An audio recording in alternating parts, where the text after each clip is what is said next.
গৌর সীতারাম প্রেমানন্দে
जगत प्रिय करो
Guru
বিষ্ণু তুমি ত্রিকায় বলে দাও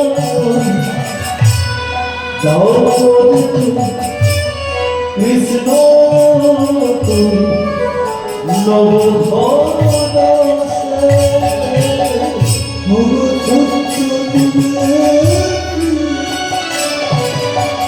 বিষ্ণু তুমি শ্রেতাই তুমি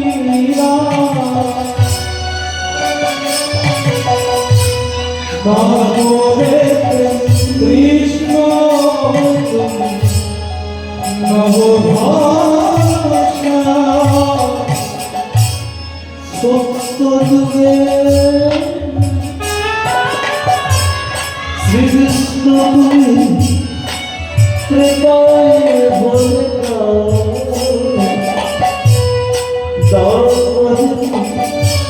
কৃষ্ণ তুমি নবভাষা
Say Krishna, Bhagavata Kari,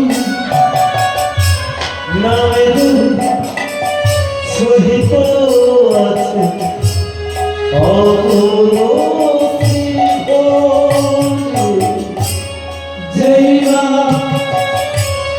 Shri Krishna, Bhagavata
পরম শ্রদ্ধা ভাজন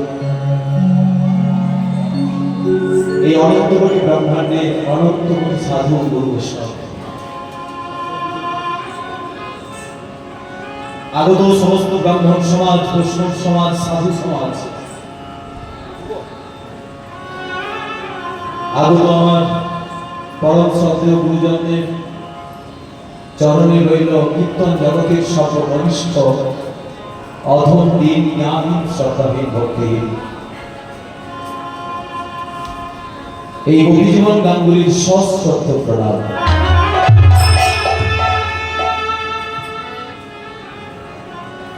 এবং আমার ক্ষুদ্র সম্প্রদায়ের তরফ থেকে কোটি কোটি ধন্যবাদ। বড় ভালো লাগছে, কিন্তু আজ থেকেই যেন করুণের সুর বাজছে, কাজ চলে যেতে হবে।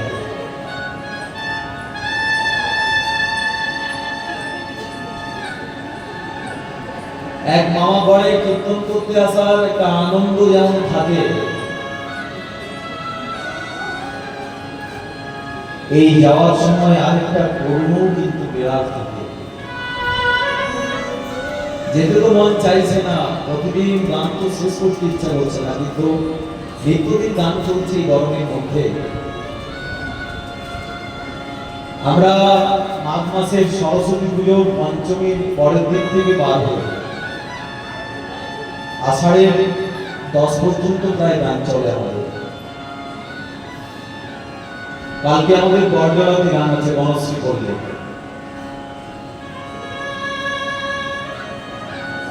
যদি মামা করে কোনো একটু কম থেকে যায়, কাল সেটা পূর্ণ করে নেবেন সামনে। আমি জানি যখন এসেছি কম তো কিছু হবে না, ঠাকুরের ইচ্ছা, ভগবানের পূর্ণ কৃপা, উনি কম কিছু করেন না, পূর্ণ করেই দেন, কারণ উনি হচ্ছেন পূর্ণ ব্রহ্ম। ব্রহ্মই হচ্ছে আসল শক্তি। ব্রহ্ম মানে শুধু ব্রাহ্মণ নয়, ব্রহ্ম সবার মধ্যে। যে ব্রহ্মের আচরণ করে ব্রহ্মকে জানে, যে ব্রহ্মের পরিচর্যা করে ব্রহ্ম বস্তুটাকে জানার ইচ্ছা করে, সেই ব্রহ্ম। আরেকবার সকলে চরণে প্রণাম জানিয়ে বাবা গঙ্গাধরের পূর্ণ আশীর্বাদ মাথায় নিয়ে মা দুর্গার কৃপা সান্নিধ্য লাভ করে বিদায় গুরু রাধাকৃষ্ণের চরণ কমল আর কিবা কোটি কোটি ধন্যবাদ জানিয়ে আজকে লীলা রাস রাস শুনতে হয়, রাস শুনতে হয়, রাস শুনতে হয়। একটি কথা বলে যায়, অন্যদিন অন্য গান শুনে নেবেন, ক্ষতি নাই, বাইরে যে গান শুনবেন, কিন্তু রাসের দিন কাউকে বলবেন না, কারণ রাসের অপমান। রাসেই তো প্রভু স্নান করেছিলেন। একটি লীলা শুনবো না, অন্য একটি লীলা শুনবো, মানে সেই লীলাকে অপমান করা। আমি বলবেন না, আমিও গানটা শুনবো, আমিও গান শুনবো, এগুলো একটি অপমান করা হয়। রাস হচ্ছে রস, এটি রাস, স্বয়ং গোবিন্দ সেটি সম্পূর্ণ হয়ে ধরা দিচ্ছিলেন। কোন লীলাতে সম্পূর্ণভাবে ভগবান ধরা দেয়নি। রাস কি একটা জানো না, আছে রাসকে করে গেছে আমি জানি না, কিন্তু আজকে রাস শুনুন।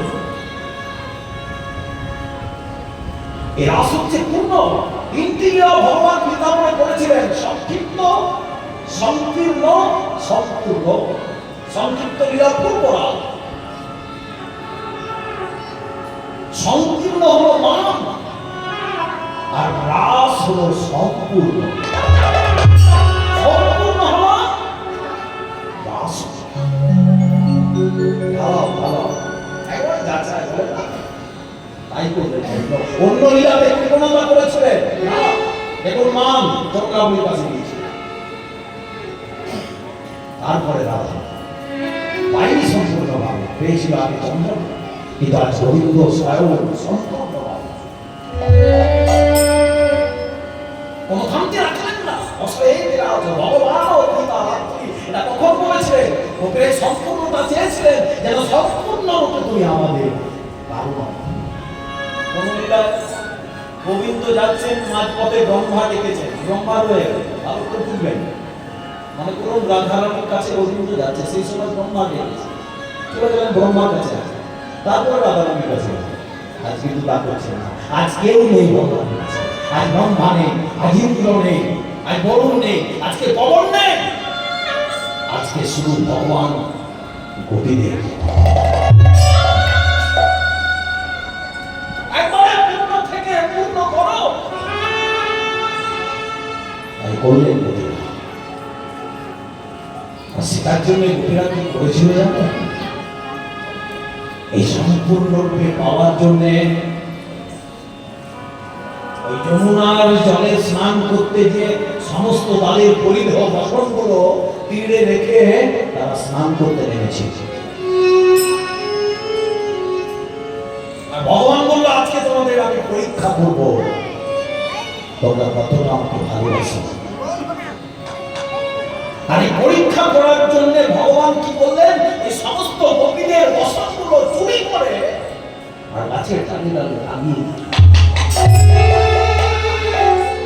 যারা সব কিছু দেবে তারা তো দেহটাও দেবে।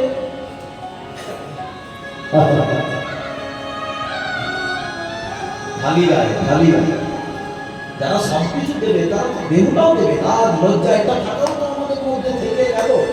এই কিছু থাকা চলবে না ভগবান। এই জন্য নাগা সন্ন্যাসীরা বলেছেন, নাগা সন্ন্যাসী কুম্ভ মেলাতে যাবেন, দেখবেন ওই নাগা সন্ন্যাসীগুলো সব কিছু পরিত্যাগ করে দিয়েছে। তাদেরকে জিজ্ঞাসা করা হয়েছিল তোমাদের লজ্জা নেই? বলছে ওটাও নেই। ওটা যদি থেকে যায় গোবিন্দের ওলাম করবে। আমরা লজ্জাটাও গোবিন্দকে দিয়ে দিলাম।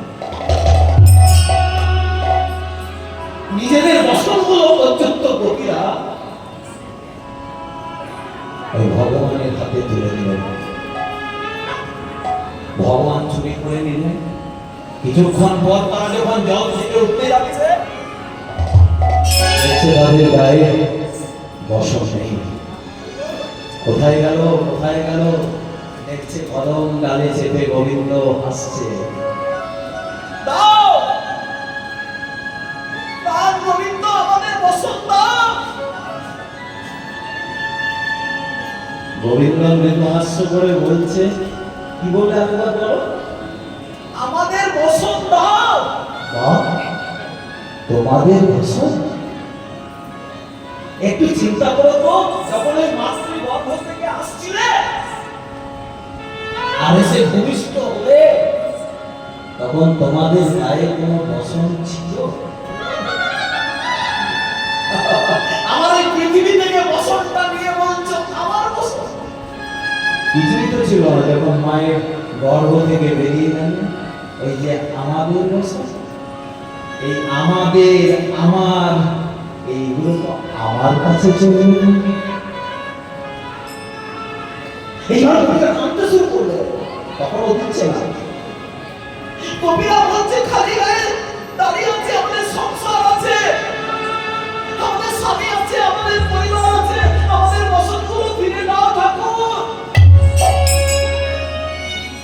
কাঁদছে কবিরা। আচ্ছা তোমারই বসন দাও।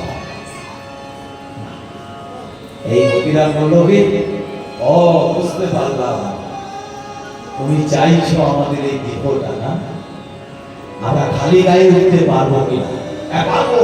যারা গোবিন্দকে ভালোবাসে না তারা সব কিছু পাবে। বলল কি গোপীরা খালি গায়ে স্ত্রী জাতি হয়ে ভগবানের কাছে উঠে আর তোমার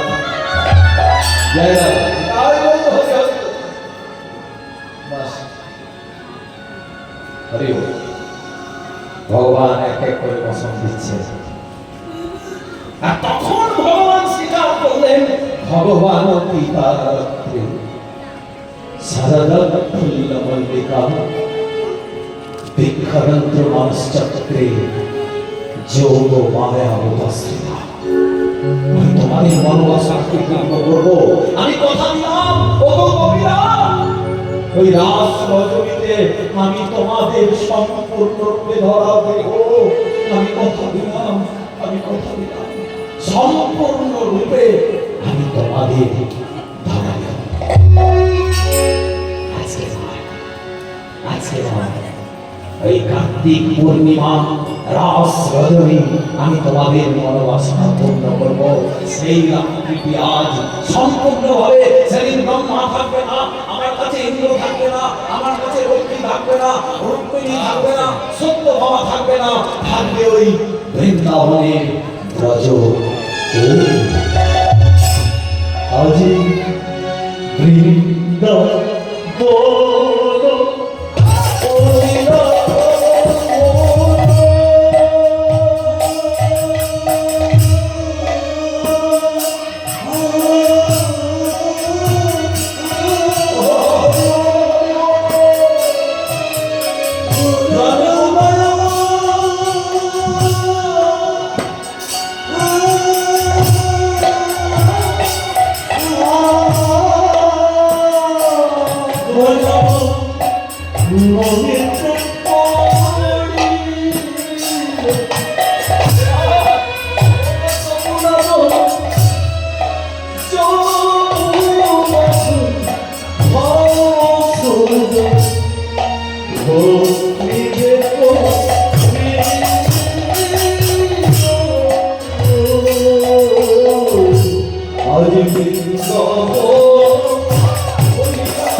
Nasceu por uma da tua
কে লিখেছিলেন এই রাস? কে বলেছিলেন এই রাস? কে শুনেছিলেন এই রাস? রাস লিখেছিলেন ব্রহ্মার পুত্র বশিষ্ঠ, বশিষ্ঠের পুত্র শক্তি, শক্তির পুত্র পরাশর, আর পরাশরের পুত্র কৃষ্ণ দ্বৈপায়ন ব্যাসদেব।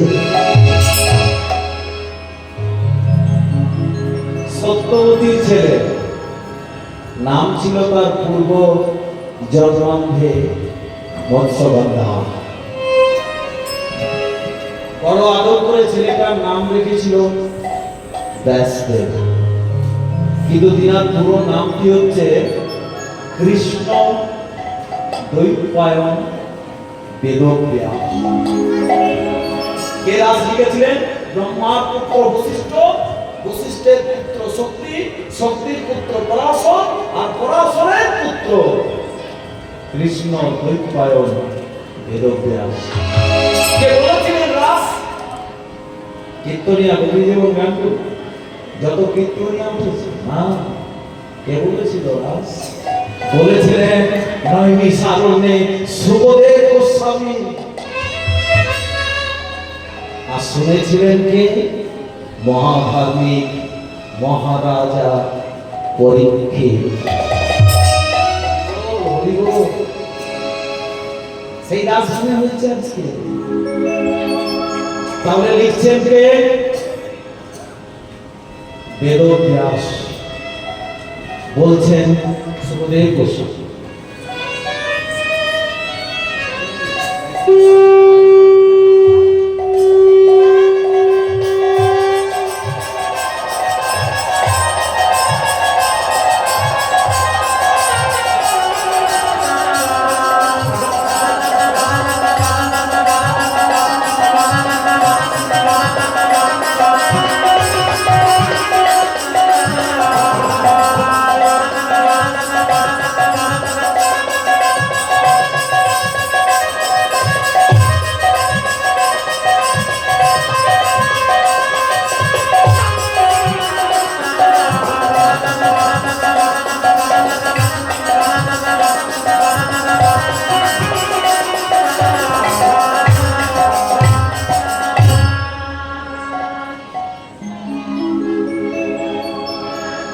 ভাগবতের মতো কঠিন সাবজেক্ট যিনি রচনা করেছিলেন,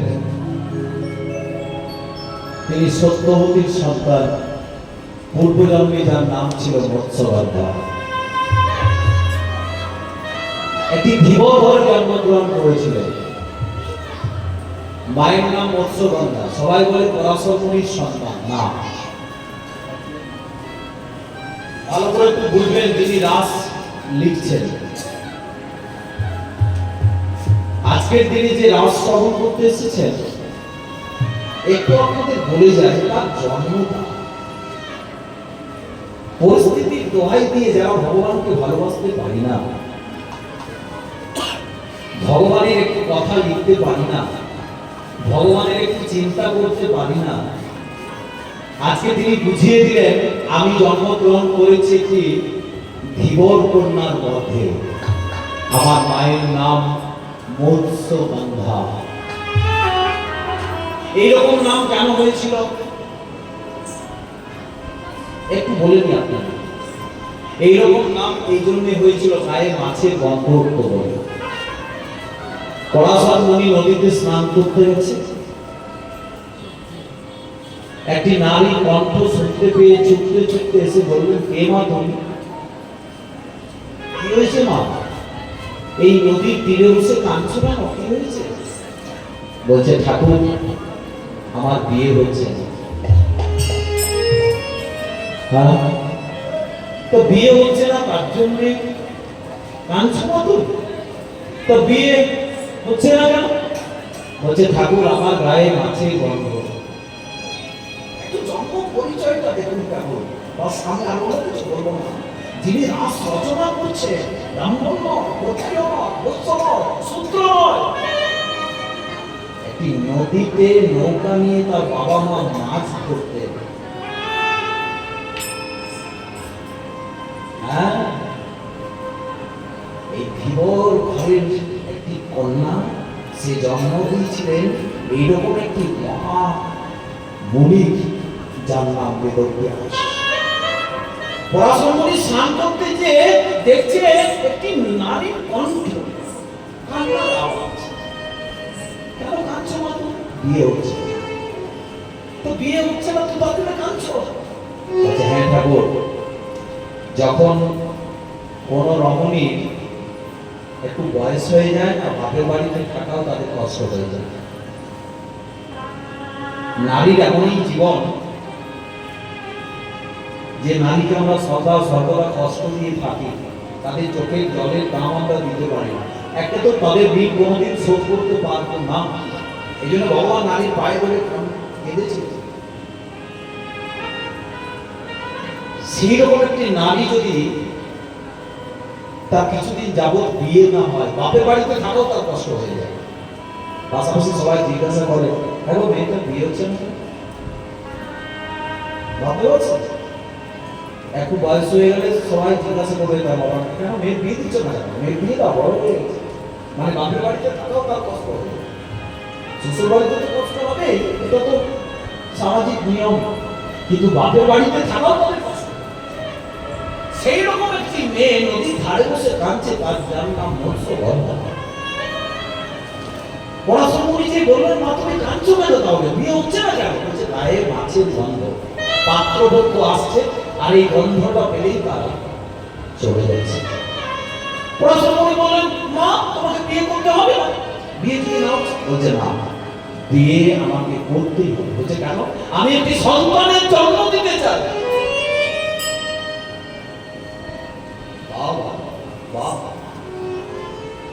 সন্তানের জন্ম দিতে বিয়ে হবে, সন্তানের জন্ম দিয়ে কি হবে? বলছে, আমার একটি সন্তান জন্মগ্রহণ করবে, আমার ইচ্ছা, আমি বিয়ে করবো, আমার একটি সন্তান হবে, আর সেই সন্তানটি ভগবানের অপার লীলা রচনা করবে। চিন্তা করতে পারছেন তখনকার দিনের মায়ের কত চিন্তা ভাবনা, কত সুচিন্তা। একটি সন্তান হবে, আমাদের একটি সন্তান হবে, সেটি ইংলিশ মিডিয়ামে পড়বে, ডাক্তার হবে, ইঞ্জিনিয়ার হবে, এটাই করবে। কেউ কি ভেবেছে যে দুমাত্রা গীতা পড়বে, একটা ভালো জায়গায় ধর্মকে নিয়ে যাবে? আজকে একটা ছোট্ট ছেলে শনি টিভিতে দেখছি, হাই হেলো ছোড়ো হরে কৃষ্ণ বলো, দেখছি খুব তার ভাইরাল হয়ে গেছে। 5 বছরের ছেলে ভাগবতটা না কণ্ঠস্থ করে দিয়েছে।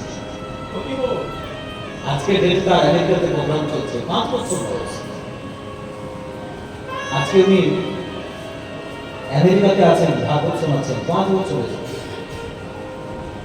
ছেলে ডাক্তারই হতে হবে, ইঞ্জিনিয়ারই হতে হবে, একটা দেশের ঘোড়া তৈরি করতে হবে, বছর 98 আর বছর 99 পেতে হবে। ছেলেটার চিন্তাটা দেখো, ছেলেটা কোন পথে যাচ্ছে, কি মনটা আছে, সেইটাকে লক্ষ্য করতে। পৃথিবীর ভারসাম্যটা তবেই বাজায় থাকবে, নাহলে কিন্তু শেষ হয়ে যাবে। আচ্ছা বলুন তো, আজ আমিও তো পড়াশোনা করেছি, আমার দাদা অ্যাকাউন্টেন্সি, আমি সাবজেক্ট ছিল বাংলা, একই কলেজ থেকে আমরা পড়ে পেয়েছি।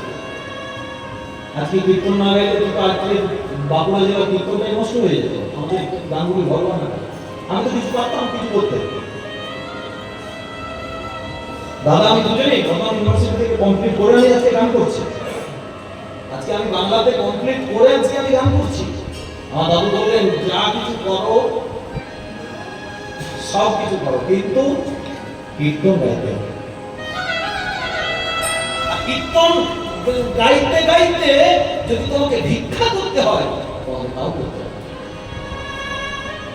ভালো করে লক্ষ্য করবেন, আজকে যারা গান শুনতে এসেছে, গান শুনতে আজকে কীর্তনটা ধরে না রাখতাম, তাহলে আমিও শুনতে পেতাম। এই জিনিসটা তাহলে থাকতে হবে। কাউকে সবাই যে ডাক্তার হবে, ইঞ্জিনিয়ার হবে, ব্যারিস্টার হবে, তাহলে এই সামাজিক কাজগুলো কি হবে? চিন্তা করো, তখনকার দিনের মায়ের কত সুচিন্তা যে আমার একটি ছেলে জন্মগ্রহণ করবে, সে ভগবানের অপার লীলা রচনা করবে। তখন পরাশরমণি একবার ধরে গেলে থাকতো। যারা এই সুচিন্তা তার দায়িত্ব আজকে আমি নিয়ে নিলাম। হ্যাঁ, তোমার বিয়ে হবে। বলছে বিয়ে হবে না? হ্যাঁ, কে হবে? সব দায়িত্ব আমার। সন্তানের জন্ম হবে, দায়িত্ব আমার। গায়ে মাছের গন্ধটা প্রচুর উঠবে, আর ওটা উড়ে যাওয়ার সঙ্গে সঙ্গে মা তুমি গর্ভবতী হয়ে যাবে। আমার গায়ে মাছের গন্ধটা উড়ে যাওয়ার সঙ্গে সঙ্গে আমি গর্ভবতী হয়ে যাবো। তাহলে বিয়ে এই বাবা কে হবে না? পরাশরমণি বললেন তার দায়িত্ব আমি এর পিতা আছি। বাস গঙ্গার মাটি নিয়ে আর যেই দিয়ে দিল সঙ্গে সঙ্গে মৎস্যগন্ধার গা থেকে তার মাছের গন্ধটা উড়ে গেল। শুরু হয়ে গেল তার অঙ্গে পদ্মগন্ধ, মানে পদ্ম ফুলের গন্ধ। সেই দিক থেকে তার নাম হলো পদ্মগন্ধা। তার গর্ভে তখন বলছে এই কুমারী অবস্থায় সন্তান চলে এসেছে। আমি তো সমাজে গেলে আমাকে তো অনেক কথা বলে, কোথাও যেতে হবে না, এই নদীর মাঝে একটি দ্বীপ আছে, এই দ্বীপে চলে যাও, ওইখানে তুমি সন্তানের জন্ম দিবে। ওই দ্বীপটাতে জন্ম দিয়েছিল বলে দৈবায়, গায়ের রংটা কালো ছিল বলে কৃষ্ণ, আর বেদটা যার ভাগ ছিল তাকে এক ভাগে নিয়ে চলে এলো। যত অপূর্ব, এই জন্য বেদব্যাস ওই দ্বীপে। আর এর খাওয়া দাওয়া আমার সেবা যে কোনো চিন্তা নেই, আমার আশ্রমের প্রসাদ প্রতিদিন তৈরি হবে। 10 মাস 10 দিন ওই আশ্রমের ঠাকুরের প্রসাদ পরাশরমণি আনতে থাকলেন, আর ওই মৎস্যগন্ধাকে মানে পদ্মগন্ধাকে দিতে থাকলেন। আর যে এত কৃষ্ণ প্রসাদ খেয়েছে তার গর্ভের সন্তান কি আর বাবা অন্য কিছু হয়? জন্মগ্রহণ করলেন বেদব্যাস। বাস এমনই হলো ওই দ্বীপেই মানুষ হয়ে গেল। ছেলেটা গাছপালা সবকিছু জানতে চাইলো, ভগবানের অপার লীলা একটু একটু করে বুঝতে থাকলো, বলতে থাকলো, কিন্তু লিখতে পারলো না। এই লেখার জন্য স্কুলে যেতে হবে।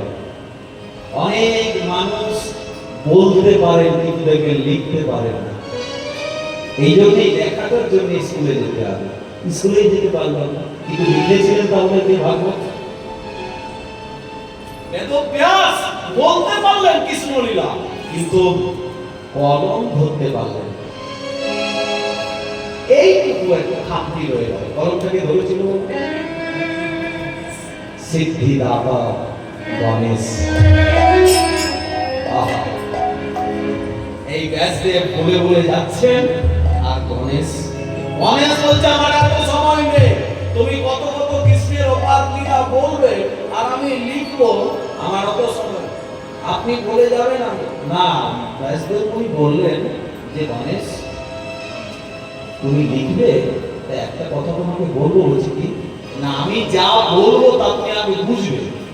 সংস্কৃত শ্লোক, সংস্কৃতে শ্রীমদ্ ভাগবত অবগতমৃতম তপ্ত জীবনম কবিবিদিতম ত্বন্মসাপহং শ্রবণমঙ্গলম শ্রীমদাগতম ভুবি গৃহ্ণন্তি ভুবিদাদেন। সব শ্লোক গণেশকে বললো তুমি আগে বুঝবে তারপরে লিখবে। গণেশ বললো আপনি বলে যাবেন আমি লিখে যাবো। বললো না, আগে তুমি ব্যাসদেব মনে মনে চিন্তা করলেন আমি যদি ভুলে যাই, আগে বোঝো তারপরে লিখো। গণেশ লিখে যাচ্ছে, বুঝছে, লিখছে, বুঝছে, লিখছে, কিছু কিছু জায়গায় ব্যাসদেব আটকে যাচ্ছে, গণেশ কিন্তু লিখে যাচ্ছে। ব্যাসদেব উনি চিন্তা করলেন যে আমি তো সময় পাচ্ছি না ভগবানের লীলা চিন্তা করে, আগে তো লিখে দিচ্ছে, বুঝেও যাচ্ছে, লিখেও দিচ্ছে। এই ব্যাস খুব সুন্দর। সংস্কৃতে এমন কিছু কিছু ভাগবতের সংস্কৃত আছে যেগুলো সংস্কৃতে ডক্টরেট যারা করেছেন, পিএইচডি করেছেন, যারা প্রিন্সিপাল। আমার প্রিন্সিপাল বলতেন গৌরব বসুমতী মহাশয়, আমার খাতকা কলেজ ছিল, তিনার প্রিন্সিপাল বলতেন যে ভাগবতের, আমি সংস্কৃতে ডক্টরেট করেছি, এখন বলতে তো ভাগবতের ওই সংস্কৃত এখনো পর্যন্ত ধ্যান করতে পারেনি। বলতেন কবি এই মহাসমুদ্র মহাসাগর আগে লিখেছে দেখো একজন মৎস্য কন্যার গর্ভে জন্মগ্রহণ। ও বাবা, আজকে আমি সংস্কৃতের ডক্টরেট করেছি, পিএইচডি করেছি, আমি সংস্কৃতের এই ভাষাগুলো বুঝতে পারছি। ওইটাই হচ্ছে ব্যস্ত, যাতে গণেশের বুঝতে দেরি হয়, আর বুঝতে দেরি হলে ওখানটাতে আমি চিন্তা করে দেব। গণেশ লিখলেন ওই যে ওই যে আপনারা হাল খাতা দেন না, বৈশাখ মাসের পয়লা দিন দেখবেন একজন কলম নিয়ে আছে, বা ধারের খাতা নয়, ওটা ভাগবত গণেশ লিখছে। ওই যে দোকানে দেখবেন একজন কলম নিয়ে, ওটা ধারের খাতা নয়, ওই ভাগবত গণেশ লিখছে। এই বৈশাখ মাসে লেখা হয়েছে। বৈশাখ মাসে ভগীরথ গঙ্গায় ছিল, শ্রাবণ বংশের ছেলে। বৈশাখ মাসে জন্মে যে সর্পযজ্ঞে মহাভারত পাঠ হয়েছিল।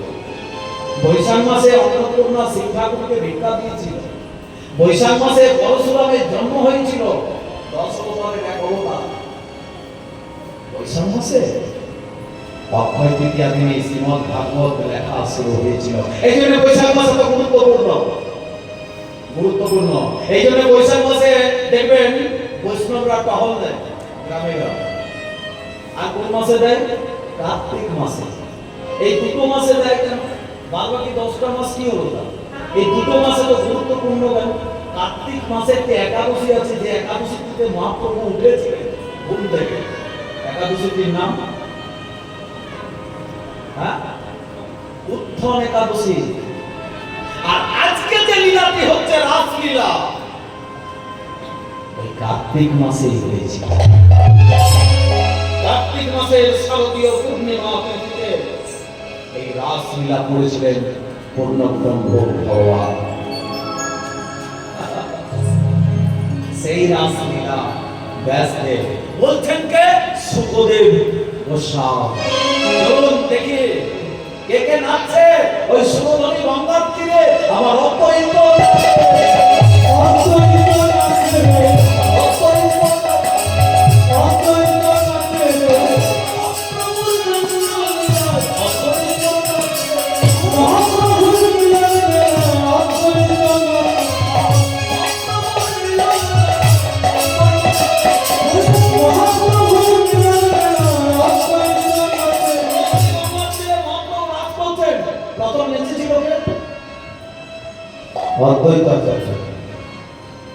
তিনি প্রথম নৃত্য করেছিলেন নবদ্বীপের রাসে। আগে নবদ্বীপের রাস সফর করুন, তারপর বৃন্দাবনে যাবে। নবদ্বীপ ছেড়ে যদি বৃন্দাবনে চলে যায় তাহলে রাসের কোনো ফল পাওয়া যাবে। অপরাধ। আগে গৌরচন্দ্রিকা, তারপরে কৃষ্ণলীলা। গৌরাঙ্গ বলিতে হবে পুরো শরীর, তবে বলে হরি হরি বলিতে নয়নে বহে গৌর। আগে নবদ্বীপে যান, তারপরে বৃন্দাবন যান, তবেই তীর্থ সার্থক। আগে বৃন্দাবন যাবেন না, আগে কোথায় যাবেন? শ্রীরাম নবদ্বীপে। ওখানেই তো নাচছে আমার অত্যন্ত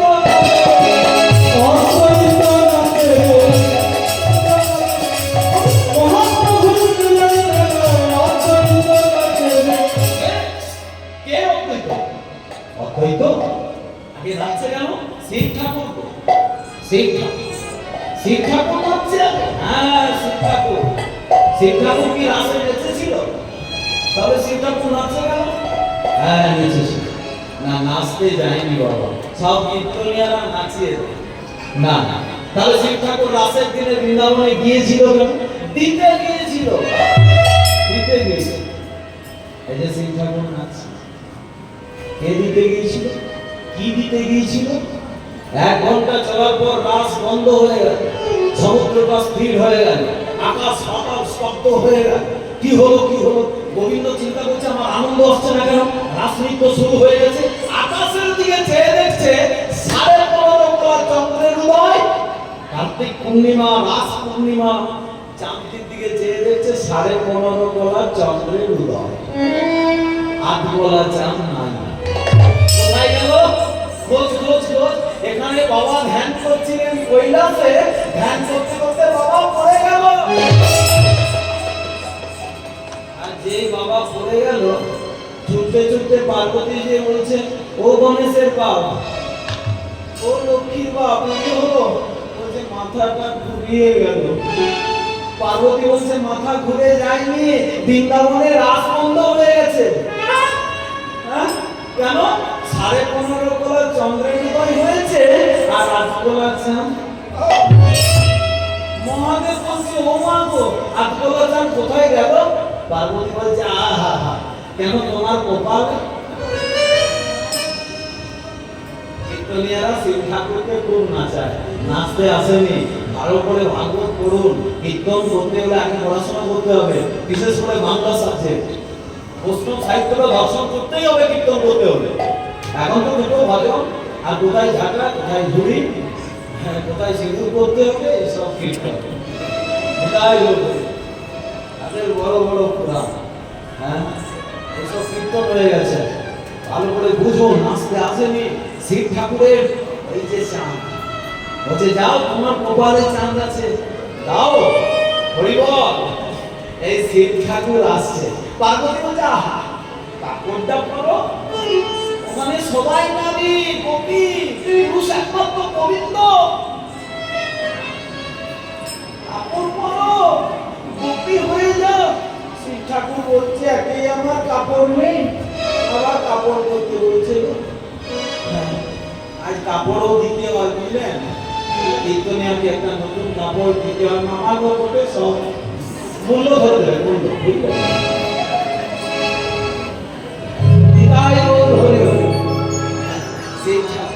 শিব ঠাকুর আসছে, বুঝলেন?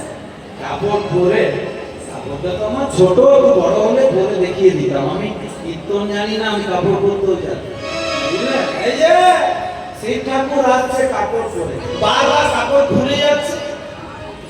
এলে চাঁদ দিতে হবে, কাপড়টাকে বলছে থাকলে বাবা চাঁদটুকু দেবো আর পালিয়ে আসবো। ওখানে কোনো পুরুষের অধিকার নেই। এই নারী হয়ে ঢুকবো, চাঁদটুকু দেবো আর পালিয়ে যাচ্ছে। বারবার খুলে যাচ্ছে। পার্বতী বলছে দাঁড়া দাঁড়া, তোমার দুটো সাপ আছে, একটা গলায় একটা মাথায়। দুটো সাপকে বলছে এই তোরাই বাবার সেবা কর। বলছি কি করবো না, এই বাবার একটা কোমরে বেজিয়ে যা, দেখিস বাবা বৃন্দাবনে যাচ্ছে, ঘুরে যাস না, একটা মাথাটা এই ঘোমটাটা। বাবা কাপড় পরে গোপী হয়ে, বৃন্দাবনে গোপী হচ্ছে নারী, সেই গোপী দেশে শিব ঠাকুর চাঁদটুকু দিতে আসছে। তবে তো সময় পূর্ণ, গোবিন্দ পূর্ণ, চাঁদ যদি পূর্ণ না হয় রাস হবে কেমন করে? এই শিব ঠাকুর আসছে, বুঝলেন? দুটো সাপ ভেজিয়ে গেছে, বাবা আসছে। জয় জয় বাবা মহাদেব কি। বাবা খালি গঙ্গাধর কম নয়, এর রাস্তাও গিয়েছি, এ কম নয় বাবা। জয়, এবারে বাবা আসছে, বাবার একটু কথা বলি। গঙ্গাধর আছে, আজ রাসের দিনে শেষ দিন যদি বাবার কথা না বলি, বাবা রাখবেন। এই বাবা আসছে, বুঝলেন? এই বাবা এসে যখন রাসস্থলীতে ঢুকতে যাবে, আর বেটা নারদ কোথায় ছিল? এই নারদ কোথায়? নারদ বলেছে কি বাবা ঢুকছে, আর এই বা সর্পগন্ধা শিকড়টা মহাদেবের গা দিয়ে ফাটিয়ে দিয়েছে। আর সেই গন্ধে দুটো সাপ খুলে ছোট, সেই শিকড়ের গন্ধে বাবার কাপড় গেল খুলে। কীর্তনিয়ারা সব বলে মহাদেব নাচতে এসেছে। না, এই দেখো বাবার কাপড় খুলে গেছে। বাস, আর এই নারদ কি বেটা সব জায়গাতেই গো। এই সত্য যুগও ছিল, ত্রেতাতেও ছিল, দাপরেও ছিল, আর কলিতেও নারদ আছে। আপনাদের গ্রামে কি দুয়েরটা নাই? সব জায়গায় নারদ আছে গো। নারদ না থাকলে ইলাজ হবে। এবার সেই নারদ এসেছে। বাবা চিন্তা করছে এবার কি হবে, এইবার কি হবে? দুটো সাপ খুলে গেল, কাপড় খুলে গেল, আর তো ঢোকা যাবে না। গোপী হয়ে ঢুকবো ভেবেছিলাম, হ্যাঁ এই চাঁদ দেবো কেমন করে? মহাদেব ঢুকতে পারলো না কেন?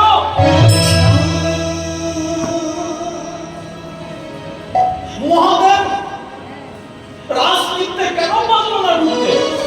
শুধু কি কাপড়টা খুলে গেল বলে? না, রাস হচ্ছে বিশ্রাম। কাম গন্ধ চিত্তে নাই গোপিকা, কৃষ্ণ সুকেতু করে বিহার। আর মহাদেব স্বয়ং কাম দেব। গোবিন্দ হচ্ছে মদন মোহন, আর মহাদেব হচ্ছে মদন লাহর।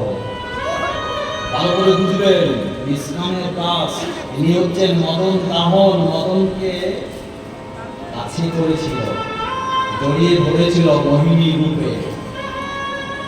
আর ভগবানের কাছে কোনো কামদেব স্থান পায়নি। ইসলাম প্রেমের আর সবচেয়ে শুদ্ধ বিশুদ্ধ লীলা রস, একবারে সাত্বিক। তাহলে মহাদেব ভুলবে কেমন করে? কিন্তু মহাদেব চিন্তা করলেন যে আমি যদি চাঁদটুকু না দিই তাহলে তো রাস পূর্ণ হবে না। এই যে চাঁদ যদি না দিই তাহলে তো রাস পূর্ণ হবে না। 15.5 গোলা চন্দ্র আছে, 8 গোলা চাঁদ তো দিতে হবে। মহাদেব বললো কি, দিল কেমন করে? হ্যাঁ দিল কেমন করে? বাইরে দেহটা রেখে চাঁদটা গড়িয়ে দিল রাসমণ্ডলীর ভিতরে। কোনখানে রাস হয়েছিল? এই যে বৃন্দাবন গেছে, বৃন্দাবন জায়গাটা কি নাম? যেখানে রাস করেছিলেন ভগবান? নিধুবর। নিধুবর ওইখানে চাঁদটুকু গড়িয়ে দিল। ওইখানে যে চাঁদটুকু গড়িয়ে দিল, ঝমঝম করে রাস পূর্ণ হলো।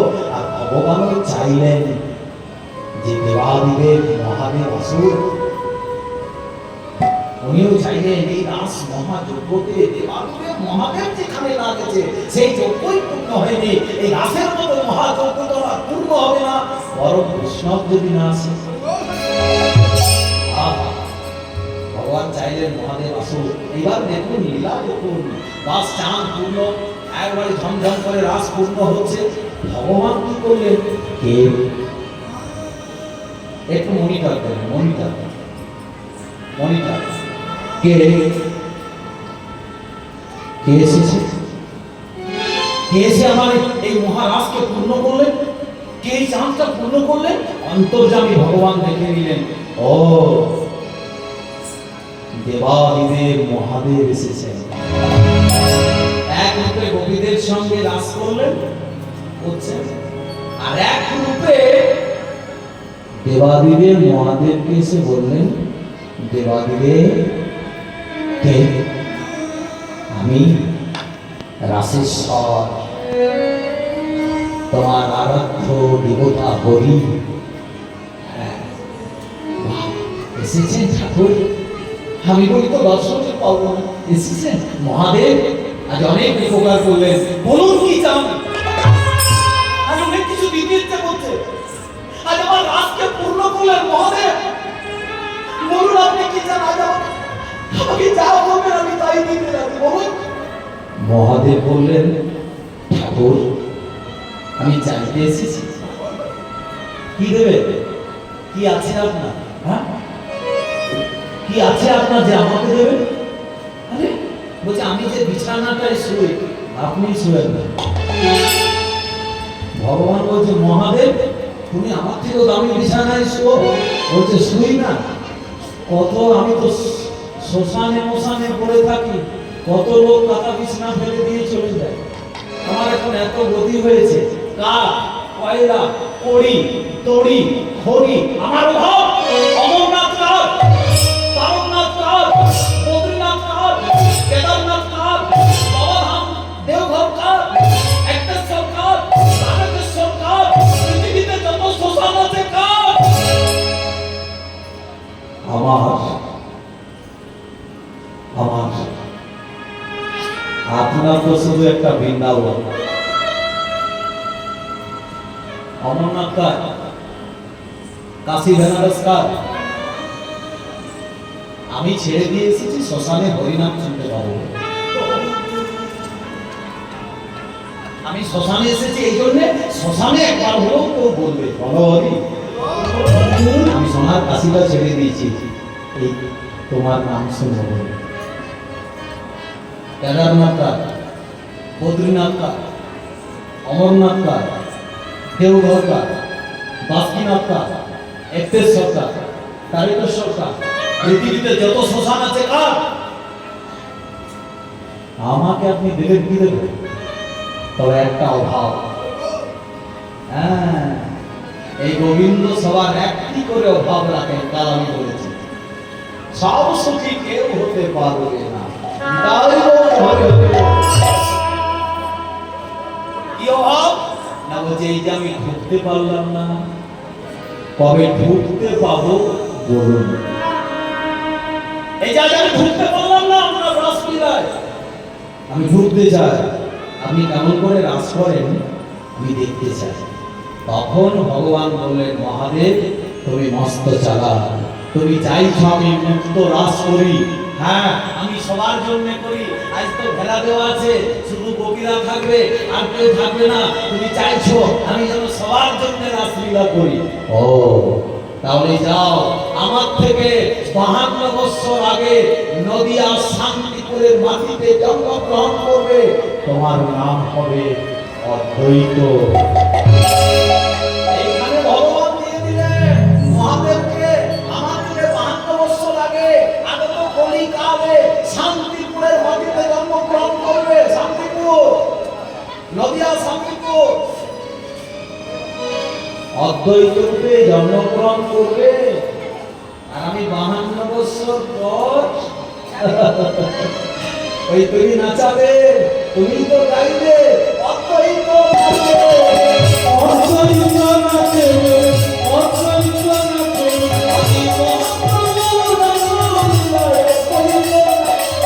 মহাপ্রভুর রাসলীলায় অদ্বৈত নাচে, মহাপ্রভুর রাসলীলায় অদ্বৈত নাচে। এবার কে নাচছে? আমার শ্রীবাস নাচে, শ্রীবাস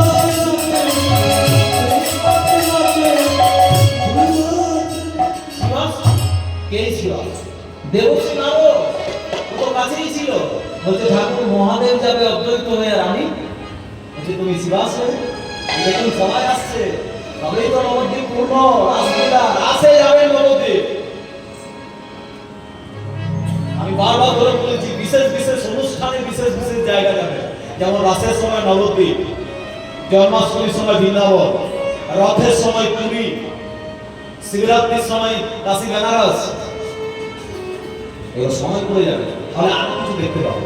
শিবরাত্রির সময় যদি কাশী বেনারস যান না, দেখতে পাবেন কেমন শিবরাত্রি হচ্ছে। জন্মাষ্টমীর সময় যদি বৃন্দাবন যান, জয় কানাইয়া লাল কি হাতি ঘোড়া পাখি সব ঘোড়া দেখতে পাবেন। রাসের সময় যদি নবদ্বীপ যান, দেখবেন ইংরেজগুলো পর্যন্ত এসে হরে কৃষ্ণ হরে কৃষ্ণ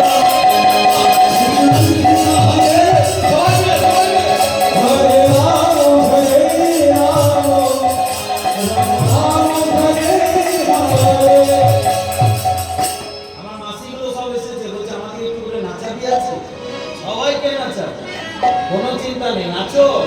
নাচা নেই বলেই তো, নাচা নেই, ছোটা নেই, দৌড়া নেই, ওই খাচ্ছে যাচ্ছে মন ত্যাগ করছে। এই এই এখনকার ঘরগুলো দেখুন, এই ল্যাট্রিন বাথরুম, এই বেডরুম আর এই কিচেন, ওই খাচ্ছে যাচ্ছে মন ত্যাগ করছে ধর সাপের মতো।